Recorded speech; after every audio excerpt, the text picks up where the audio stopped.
रात्रि गई तब भगवान का कोई मरम मास दिवस करी दिवस भाग मरम न जानत कोय रथ समीत रवि धातियों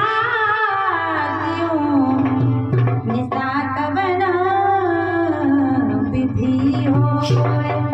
तब कोई मरम नहीं, लेकिन केवट कहता है कहाई तुम्हार मरम में। अच्छा, और मरम की बात की जाए तो राम जी का मरम तो लक्ष्मण जी नहीं जान पाए। कब?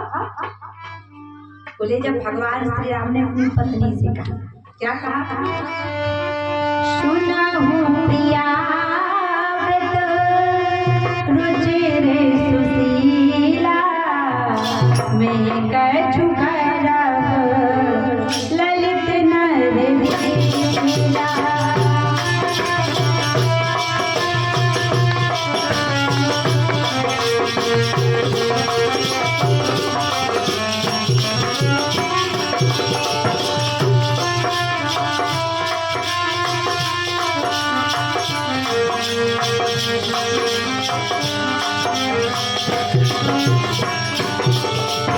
भगवान ने अपनी पत्नी से कहा, सुनहु प्रिया रुचिर सुशीला मैं कछु करब ललित नर।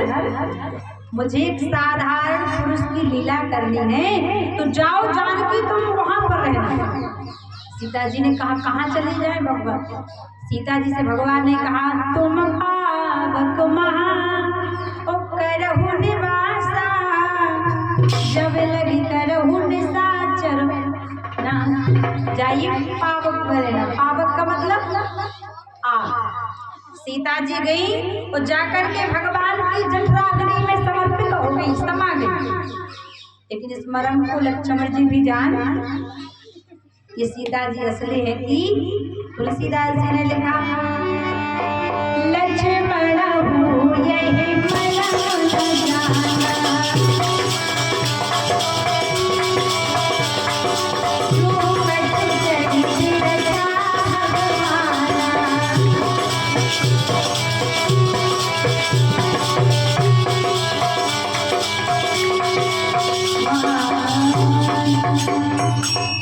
अगर मरम की बात की जाए तो बोले लक्ष्मण हो यह मरम न जाना जो कछु चरित रचावा। लेकिन गंगा के घाट पर केवट भगवान से कहता है मैं आपको नाम नहीं दूंगा क्योंकि कहा ही तुम्हार मरम में। अच्छा, अगर राम जी के मरम की और बात की जाए तो राम जी का मरम तो हनुमान जी नहीं जान पाए। कब? बोले जब भगवान श्री राम समुद्र से पार गए। समुद्र पार जाने के बाद भगवान ने देखा कि लंका की तलहटी में आकाश मार्ग में रावण की सभा लगी, जिस सभा में मंदोदरी के कर्णफूल बिजली के समान चमक रहे, रावण का मुकुट चमक रहा। उसी समय भगवान ने रावण की सभा को नष्ट करने के लिए शब्द भेदी बाण। सज्जनों, संसार में केवल 4 लोग शब्द भेदी बाण चलाना जानते थे। कौन कौन? बोले सबसे पहले चक्रवर्ती चक्रचूड़ामणि महाराज दशरथ, दूसरी माता कैकेयी और तीसरे प्रभु श्री राम और चौथे कलियुग में पृथ्वीराज।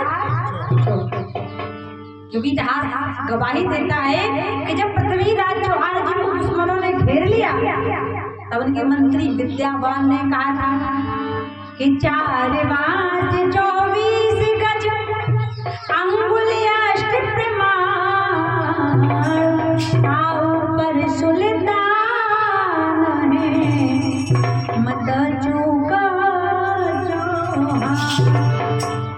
लेकिन प्रश्न खड़ा हो जाता है कि जब राजा दशरथ शब्दभेदी बाण चलाना जानते थे तो फिर राजा दशरथ ने श्रवण कुमार को क्यों मारा? जब राजा दशरथ शब्दभेदी बाण चलाना जानते थे तो श्रवण कुमार को क्यों बाण मारा? भाव आया कि यहाँ पर राजा दशरथ ने बाण लक्ष्यभेदी बाण तो चलाया लेकिन वहां पर बाण चलाने वाला कोई दूसरा, क्योंकि जब श्रवण कुमार ने, प्रश्न तो खड़ा होता है कि जब राजा दशरथ लक्ष्य भेदी बाण, शब्द भेदी बाण चलाना जानते थे तो श्रवण कुमार को क्यों मारा? क्योंकि जब श्रवण कुमार ने जल भरा तो आवाज कहां से निकली? तुम्बी से।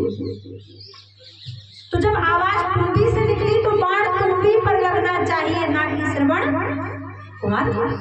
तो राजा दशरथ ने लक्ष्य भेदी बाण, शब्द भेदी बाण तो तुम्बी पर ही चलाया, लेकिन पीछे से बाण चलाने वाला कोई और था। और वो कौन था? लंकाधिपति रावण। क्योंकि रावण कोई साधारण पुरुष नहीं था, रावण कोई साधारण योद्धा भी नहीं था। रावण 4 वेद, 6 शास्त्र, 18 प्राण और 14 विद्याएं जानता था। आजकल का